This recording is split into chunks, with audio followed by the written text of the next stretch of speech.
डर किस में नहीं होता। हर एक इंसान किसी न किसी चीज़ से, किसी न किसी बात से डरता है और हर कोई इस डर से हमेशा के लिए मुक्ति पाना चाहता है। तो आज हम गौतम बुद्ध की एक ऐसी कहानी सुनेंगे जो हमें इस डर से मुक्त करने में मदद करेगी। एक बार की बात है, दो साधु जंगल से गुजर रहे थे।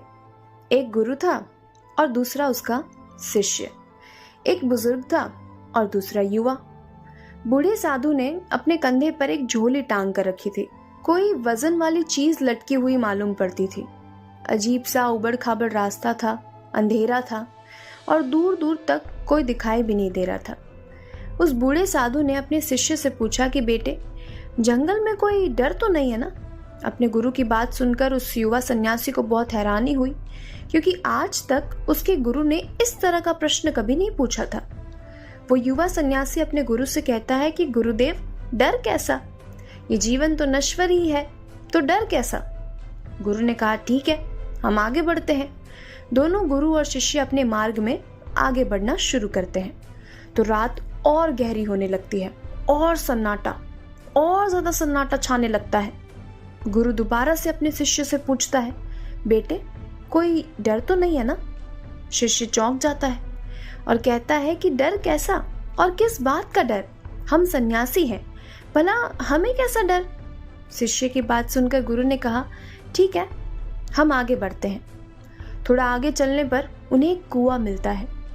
शिष्य कुएं से पानी निकालता है और अपने गुरु को दे देता है। गुरु अपने शिष्य को अपना झोला दे देता है और पानी पीने लगता है।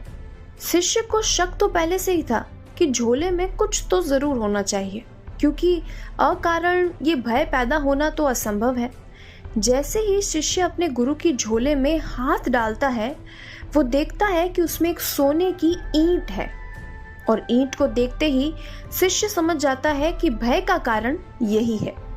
वो इस ईंट को झोले से निकालता है और उसे फेंक देता है और उसकी जगह पर उसी तरह का एक पत्थर रख देता है। गुरु ने पानी पिया और अपने झोले को वापस लिया और अपने कंधे पर टांग लिया। वजन का एहसास हुआ, इसलिए गुरु को लगा कि ईंट तो है, और उसके बाद गुरु और शिष्य दोनों ही मार्ग में आगे बढ़ गए। कुछ दूर आगे चलने के बाद गुरु को सैनिकों के घोड़ों के दौड़ने की आवाज आई।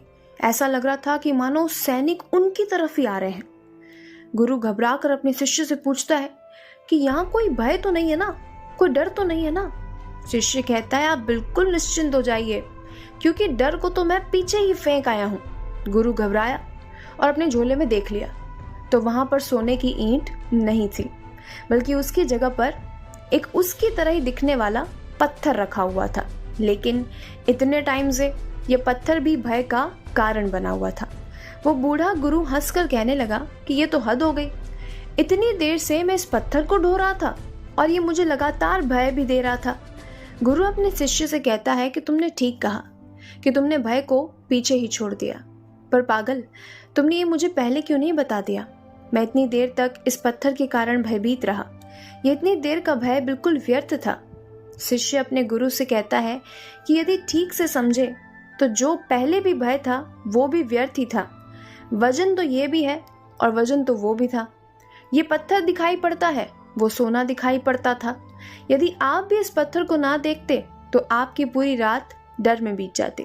उसके बाद वो बूढ़ा गुरु अपने झोले से उस पत्थर को निकालकर फेंक देता है और पूरी रात निश्चिंतता के साथ सोता है। अजीब कहानी है ना? इसमें गुरु शिष्य है और शिष्य गुरु है। सो कहानी की सीख यही है कि भय सिर्फ हमारी मान्यताएं होती है। यदि आप वास्तविकता को नहीं देखोगे तो आपको सोना भी भय देगा, आपको वो पत्थर भी भय देगा। अगर एक बार आप वास्तविकता को देख लेते हैं तो कैसा भय और कहाँ का भय? अपने जीवन से भय को समाप्त करने का केवल एक ही तरीका है, और वो है वास्तविकता को देख लेना। जो जैसा है, जो परिस्थिति जैसी है, जो चीज जैसी है, उसे आप वैसे ही देख ले, स्वीकार कर ले और आगे बढ़े। उस परिस्थिति में आप अपना कितना बेस्ट दे सकते हैं, आप क्या कर सकते हैं, बस आप वो देखिए। तो मिलते हैं ऐसी ही और भी नई कहानियों के साथ, ज्ञान भरी बातों के साथ। तब तक के लिए जीवन की इस खूबसूरत किताब को पढ़ना जारी रखिएगा।